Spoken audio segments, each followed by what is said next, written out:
Hello students, today we are going to discuss class 12 syllabus of accountancy, economics, business and English, as well as I will tell you about humanities also, that is political science, history, geography, everything we are going to discuss here. First of all, we are going to discuss with the economics syllabus, that we have class 12 syllabus in two parts, that is macro and Indian development.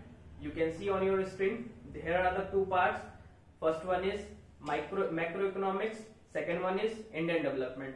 First of all मैं आपको बताना चाहूंगा कि class 12 में जो भी accountancy है, economics है या बीएसटी है, बिजनेस स्टडीज है, इन तीनों का क्लास 11 से कोई लेना देना नहीं है। पहला पॉइंट आप ये नोट कर लीजिए, ठीक है। सिलेबस के डिस्कस करने से पहले कुछ ऐसे पॉइंट्स हैं जो मैं आपको बताना चाहूंगा, ठीक है।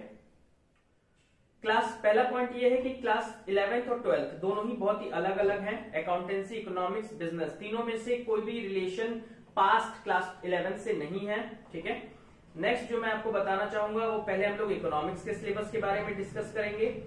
टोटल आपका 100 मार्क्स का सिलेबस है, इसमें 20 मार्क्स का प्रैक्टिकल होगा जो आपकी फाइल वगैरह पे निर्भर करेगा। जो आपकी फाइल्स वगैरह आप सबमिट करेंगे दिसंबर जैन में होगा वो प्रैक्टिकल।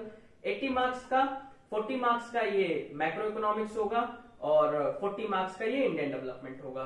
मैं पिछले 5 इयर्स से सीबीएसई बोर्ड के साथ जुड़ा हुआ हूं, इसलिए मैं आपको बता सकता हूं कि प्रैक्टिकल्स में आपकी फाइल पे मार्क्स डिपेंड करता है और आपका प्रेजेंटेशन कैसा है वहां पे उस पर डिपेंड करता है। जो भी हम लोग इसमें आंसर राइटिंग प्रैक्टिस की भी बात करेंगे, बहुत सारी चीजों की हम लोग बात करने वाले हैं, ठीक है। सबसे पहले इकोनॉमिक्स के सिलेबस को हम लोग देख लेते हैं कि इसमें है क्या क्या चीजें। इसमें आपका जो इकोनॉमिक्स का सिलेबस है उसमें मैक्रो इकोनॉमिक्स जो है वो national income and related aggregate से स्टार्ट होता है, ठीक है। ये सारे चैप्टर आपको 12th में जो भी सब्जेक्ट्स हैं, अकाउंटेंसी, इकोनॉमिक्स, बिजनेस, वो सारे आपको फर्स्ट चैप्टर से लेके एंड तक जाना होगा। आप मिडिल में से कोई भी चैप्टर स्टार्ट नहीं कर सकते हैं। मैक्रो इकोनॉमिक्स स्टार्ट होता है नेशनल इनकम और रिलेटेड एग्रीगेट से, जो स्टूडेंट्स को सबसे ज्यादा टफ लगता है, ठीक है। नेक्स्ट इसमें मनी एंड बैंकिंग आता है, determination of income and employment आता है। एक चीज और, 12th में आप रट के कुछ भी नहीं कर सकते, रोट लर्निंग से आप कुछ भी नहीं हासिल होगा, कुछ भी नहीं मिलेगा आपको अगर नॉलेज है तो ही आपको मार्क्स मिलेगा, ठीक है। अभी हम लोग और भी चीजों की बात करेंगे कि आंसर्स कैसे होने चाहिए, क्या होना चाहिए, ठीक है। मैक्रो इकोनॉमिक्स में ये पूरा कॉन्सेप्चुअल है, आपको कॉन्सेप्ट पे बेस्ड है, आपको नोट्स इसमें बहुत जरूरी होगा नोट्स बनाना, ठीक है। और इसमें मैं खुद अपने नोट्स आपको इजीएस्ट इकोनॉमिक्स के फॉर्म में मैं आपको पीडीएफ फॉर्म में दूंगा, ठीक है। नेक्स्ट जो हमारा आता है वो इंडियन डेवलपमेंट आता है। इसमें आपको पार्ट ए में मैं एक और बात बताना चाहूंगा कि आपकी बुक में बहुत ही आलतू फालतू चीजें दी हुई हैं पेजेस को बढ़ाने के लिए, हर साल नई बुक लाने के लिए, ताकि वो मार्केट में बिक पाए, ठीक है। तो इसलिए मिनिमम जो मेरे नोट्स होंगे जो मैं आपको दूंगा वो 150 अराउंड होंगे उसमें पेजेस, जो है आप उसको पढ़ के बहुत अच्छे मार्क्स ला सकते हैं। और मेरी वीडियोस भी बहुत सारी अपलोडेड है यूट्यूब पे, वहां से भी आप चेकआउट कर सकते हैं। Next Indian development. Indian development totally based on story. ये स्टोरी है। स्टोरी कैसी? 1947 जब हमें इंडिपेंडेंस मिला था तो 2 पार्ट में ये स्टोरी है। 1947 से लेके 1990 तक इंडिया की क्या कंडीशन थी, फिर 1991 से लेके प्रेजेंट इंडिया की क्या कंडीशन है, कैसा रिलेशन है हमारे अगल बगल के जो भी कंट्रीज हैं उनसे, कैसा हमारा रिलेशन है, उसके बारे में है इंडियन डेवलपमेंट। ये पूरा बेस्ड है स्टोरी पे। इसका भी मैं आपको हिंदी एंड इंग्लिश दोनों वर्जन दूंगा इंडियन डेवलपमेंट के लिए। ये बहुत ज्यादा स्कोरिंग होता है, बहुत ज्यादा, इसमें 40 आउट ऑफ 40 बहुत इजीली आ सकता है क्योंकि स्टोरी बेस्ड है। बस आपको लिखने का तरीका पता होना चाहिए, आंसर राइटिंग पता होना चाहिए, आपको आसानी से इसमें 40 आउट ऑफ 40 आ जाएगा। आने को तो मैक्रो इकोनॉमिक्स में भी आ जाएगा, बट इसमें गलतियां हो जाती हैं क्योंकि ये टोटली कॉन्सेप्चुअल बेस्ड है, न्यूमेरिकल्स हैं, कई बार मैथमेटिक्स में कई लोग सही नहीं होते हैं, थ्योरेटिकल पार्ट अच्छा होता है, तो इसलिए इसमें गलतियां हो जाती हैं। लेकिन हम लोग कोशिश करेंगे कि इसमें भी हमारा 40 आउट ऑफ 40 आ जाए, ठीक है। नेक्स्ट, इंडियन डेवलपमेंट के लिए कोई नोट्स बनाने की आपको जरूरत नहीं है, आपकी बुक ही आपकी नोट्स है। बहुत ज्यादा एक और बात, लिमिटेड रिसोर्सेज रखेंगे तो ही आप सक्सेस आपको मिलेगी। लिमिटेड रिसोर्सेज ही आपका सक्सेस आपको दिलाएगी। लिमिटेड रिसोर्सेज का मतलब आपकी बुक, मेरे नोट्स एंड और क्या, और आपकी बुक, मेरे नोट्स और रिवीजन, सिर्फ ये 3 चीजें हैं जो आपको फॉलो करनी है, जो आपको कॉमर्स में 12th में आपको सक्सेसफुली आपको एक अच्छे मार्क्स से मिलके आप मतलब आपको एक अच्छा मार्क्स मिल सकता है इन चीजों की वजह से। ठीक है, लिमिटेड रिसोर्स का मतलब है कि आलतू फालतू क्वेश्चंस नहीं लगाने हैं, आलतू फालतू क्वेश्चंस बिल्कुल नहीं लगाने हैं। ठीक है, ये हो गई इकोनॉमिक्स की बात। ठीक है, इकोनॉमिक्स में 2 पार्ट है हमारे, मैंने आपको बता दिया। ये दोनों पार्ट्स अगर हम प्रॉपरली पढ़ें, क्लासेस अच्छे से हो डेली 1 घंटे की, तो ये दोनों पार्ट्स 2.5 मंथ्स में ओवर किए जा सकते हैं। ठीक है, और उसके बाद आप पूरा का पूरा रिवीजन कर सकते हैं।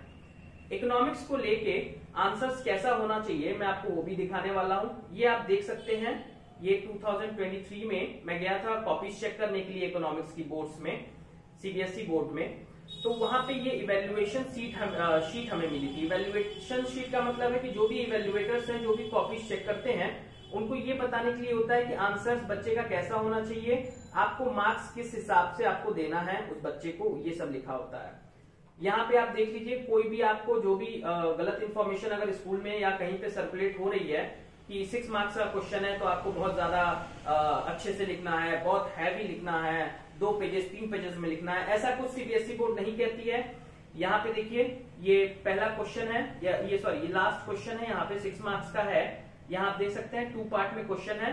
पहला पार्ट कह रहा है कि आप बताइए 2 रीजन बताइए इकोनॉमिक रिफॉर्म के 1991 में हुआ था। ठीक है, ये इंडियन डेवलपमेंट का क्वेश्चन है, तो यहाँ पे 2 पॉइंट्स लिखे हुए हैं, 2 पॉइंट्स पे 1 मार्क्स ईच पे दिए गए हैं। फिर नेक्स्ट बी पॉइंट पे यहाँ पे आप देख सकते हैं, ये 4 मार्क्स का क्वेश्चन है। टोटल जो ये 6 मार्क्स के क्वेश्चन है वो कितने लाइन में आप देख सकते हैं, 1 2 3 4 5 6 7 8 9 10 लाइंस में पूरा का पूरा 6 मार्क्स का क्वेश्चन खत्म हो गया है, यानी कि मिनिमम 1 पैराग्राफ में। तो अगर आप प्रॉपरली लिखते हैं, अच्छे से लिखते हैं, 10 लाइन भी लिखते हैं, तो आपको पूरा मार्क्स मिलेगा, बोर्ड्स ये कहता है। और बोर्ड्स ये भी कहता है कि रटना नहीं है। ठीक है, अगर ये पॉइंट है, ठीक है, ये पॉइंट बोर्ड्स ने लिखा है, देखिए मेरी पर्सनैलिटी अलग है, आपकी अलग है, जो टीचर्स चेक करता है उसकी अलग है, सबका सोचने का तरीका अलग है। आपके पापा कुछ कहते होंगे तो अपनी तरह कहते होंगे, आप उसी बात को कहेंगे तो अपनी तरह कहेंगे। ठीक है, लेकिन बात हो सकता है सबकी सही हो, तो बोर्ड्स कहता है कि अगर कोई अदर वैलिड पॉइंट होगा तो उस पर भी मार्क्स मिलेगा ही मिलेगा बच्चों को। ठीक है, तो इसमें डरने की जरूरत नहीं है, आप अपने मन से भी अपने आंसर्स को लिख सकते हैं। ये तो हो गई इकोनॉमिक्स की बात। अब हम आते हैं अकाउंटेंसी पे। अकाउंटेंसी पे जो सबसे पहला हमारा आता है, इसको भी एक चीज और, चाहे वो अकाउंटेंसी हो, इकोनॉमिक्स हो, बिजनेस स्टडीज हो, क्लास 12th में आपको क्रोनोलॉजिकल ऑर्डर में चलना होगा, यानी कि चैप्टर 1 से स्टार्ट करना होगा, यूनिट 1 से स्टार्ट करना होगा, लास्ट तक जाना होगा। बीच बीच में आप कूद नहीं सकते एक चैप्टर से दूसरे चैप्टर पे, क्योंकि ये लोग एक दूसरे से इंटर रिलेटेड है कंप्लीटली। ठीक है, पहला हमारा आता है अकाउंटिंग में अकाउंटेंसी फॉर पार्टनरशिप फर्म। मैंने आपको बता दिया कि इकोनॉमिक्स जो है वो 2.5 मंथ्स का कोर्स है। ठीक है, सबसे ज्यादा जो टाइम लेता है वो अकाउंटेंसी लेता है। अकाउंटेंसी मिनिमम 4 मंथ्स लेता है कंप्लीट होने में। अगर हम जून से स्टार्ट करते हैं तो जून, जुलाई, अगस्त, सितंबर के लास्ट में कहीं जाके अकाउंटेंसी खत्म होगी।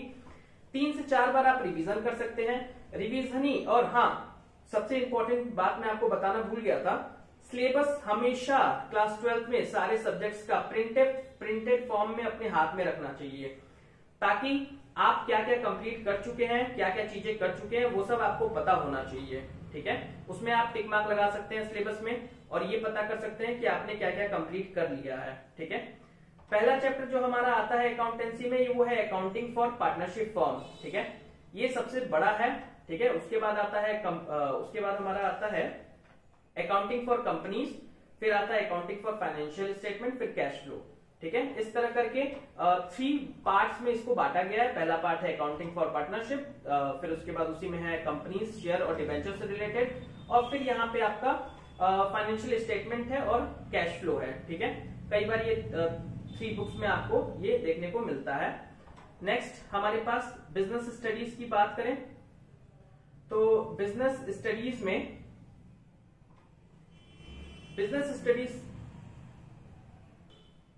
स्टडीज में आपको क्या करना है, मैनेजमेंट से आपका चैप्टर स्टार्ट होता है बिजनेस में। ठीक है, मैनेजमेंट का पार्ट ए है, फिर फाइनेंशियल कैपिटल से रिलेटेड पार्ट 2 है। ठीक है, ये बहुत ज्यादा टाइम नहीं लेता है, ये भी 2 मंथ में इजिली कंप्लीट हो सकता है। ठीक है, तो ऐसे करके हम लोग अक्टूबर तक पूरा कोर्स कंप्लीट कर सकते हैं। उसके बाद 2 से 3 बार रिवीजन कर सकते हैं, ताकि फाइनल आंसर्स अगर आप लिखने बैठे तो आपको कोई भी प्रॉब्लम ना आए। इसमें कोर्स ओवर होने के बाद हम आंसर राइटिंग प्रैक्टिस भी कर सकते हैं, एमसीक्यूज भी आते हैं, एमसीक्यू से भी रिलेटेड प्रैक्टिस कर सकते हैं। ठीक है, और प्रैक्टिकल्स जो आपके स्कूल में होते हैं वो प्रैक्टिकल्स कैसे होंगे, क्या होता है, उसका सबका मुझे बहुत एक्सपीरियंस है, क्योंकि मैंने 5 साल से मैंने प्रैक्टिकल्स स्कूल में लिए हैं। 3 साल से मैं कॉपीज चेक कर रहा हूँ सीबीएसई बोर्ड में इकोनॉमिक्स की, अकाउंटेंसी की, तो वहां पे मैं आपको बता दूंगा कि कैसे ये प्रैक्टिकल्स होते हैं। ठीक है, ये 3 सब्जेक्ट की बात हो गई। अब हम बात करते हैं कि हमारे पास ह्यूमैनिटीज के भी कुछ बच्चों की क्वेरीज आती हैं, जो ये कहते हैं कि ह्यूमैनिटीज का कैसे होगा। तो ह्यूमैनिटीज और इंग्लिश, इससे रिलेटेड मैं एक इंफॉर्मेशन देना चाहूंगा। इंग्लिश के लिए क्लास 11, 12 या किसी भी क्लास के लिए हमारे पास, किसी भी नहीं मतलब हायर क्लास के लिए 9 to 12 हमारे पास प्रिया जोशी मैम हैं, जो नोएडा से हमारे साथ जुड़ेंगी ऑनलाइन। उनसे इंग्लिश के लिए आप कांटेक्ट कर सकते हैं मेरे थ्रू। ह्यूमैनिटीज के लिए हिस्ट्री, जियोग्राफी,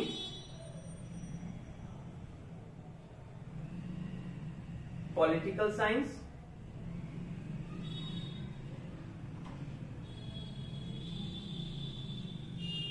इसके लिए आप विदिशा पांडे मैम हैं, उनकी हेल्प ली जा सकती है। ठीक है, विदिशा पांडे मैम की हेल्प ली जा सकती है। तो ये आपकी टोटल सॉल्यूशन एक जगह आपको मिल जाएगा। वो जगह कौन सी है? वो जगह है ह्यूमैनिटीज एंड कॉमर्स विद खेतांश। ठीक है, टोटल सॉल्यूशन आपको एक जगह उसका मिल जाएगा।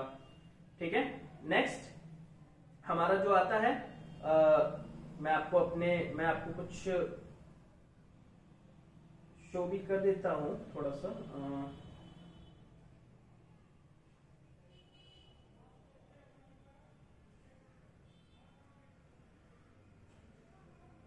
ये है हमारा ह्यूमैनिटीज एंड कॉमर्स, ठीक है, विद खेतांश। ठीक है, हम इसको जो है देख सकते हैं कि एक मिनट में आपको यहाँ पे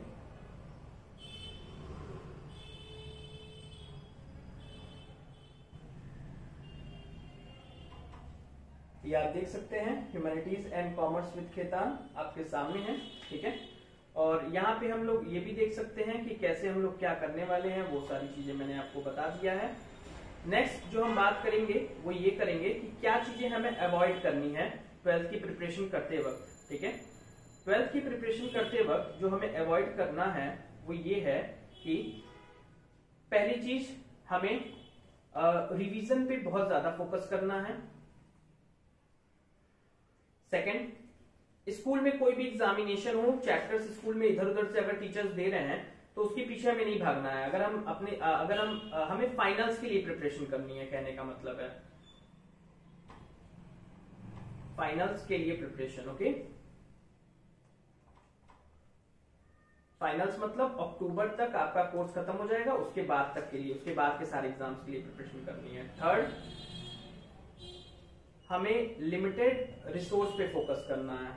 लिमिटेड रिसोर्स पे, रिसोर्स का लिमिटेड रिसोर्स मतलब आपकी बुक्स,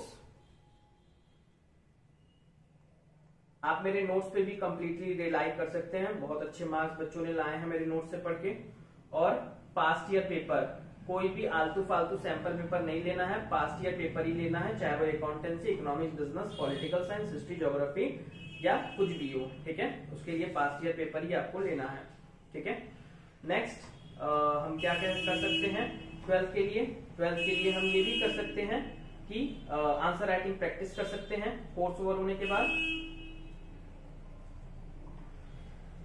ये सारी चीजें हैं जो आपको करनी चाहिए as a student of class 12th। तो ये हमारा टोटल क्लास 12th के सिलेबस का डिस्कशन का एक वीडियो था, जहां पे मैंने आपको बताया अकाउंटेंसी में क्या कितना टाइम लगता है, क्या क्या चीजें होती हैं। ठीक है, उसके बाद ये पूरा कॉन्सेप्चुअल है, सिर्फ इसमें कॉन्सेप्ट अगर आप समझेंगे तो ही न्यूमेरिकल कर पाएंगे। नेक्स्ट फिर हमने इकोनॉमिक्स की बात की कि इकोनॉमिक्स में पार्ट ए का पूरा कंप्लीट नोट्स मैं आपको दूंगा बुक में से। फिर जब खत्म हो जाएगा ये, जब आप पढ़ लेंगे एक बार, तब आपको अपनी बुक छूनी है और सिलेबस में से आप चेक करेंगे तो सारी चीजें कंप्लीट हो जाएंगी, मेरे नोट से ही कवर अप हो जाएंगी। इंडियन डेवलपमेंट वीडियो रिकॉर्डिंग से इसकी कंप्लीट वीडियो रिकॉर्डिंग्स भी है और लाइव क्लासेस भी हैं, ठीक है।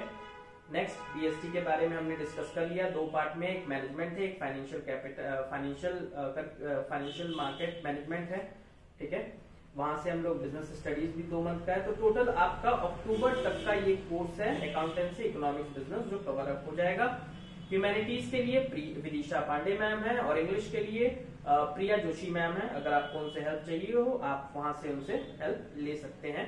कोई भी कांटेक्ट करना हो related to humanities and commerce, so आप कांटेक्ट कर सकते हैं इस नंबर पे, दिए गए इस नंबर पे। यहाँ पे आपको आपकी स्क्रीन पे नंबर दिख रहा होगा, ये रहा, ये नंबर है। मैं इसको और जूम कर देता हूँ ताकि आप देख पाए। यहाँ पे ये नंबर दिया हुआ है, ये रहा, इस पे आप कांटेक्ट कर सकते हैं, ठीक है। और एनीथिंग एल्स आप कांटेक्ट करके उस पर बात कर सकते हैं, ठीक है। फिर all the best everyone, syllabus हाथ में रखिए और चीजों को प्रॉपरली उसको फॉलो करिए। कोई भी इंक्वायरी हो तो आप पूछ सकते हैं। Bye bye.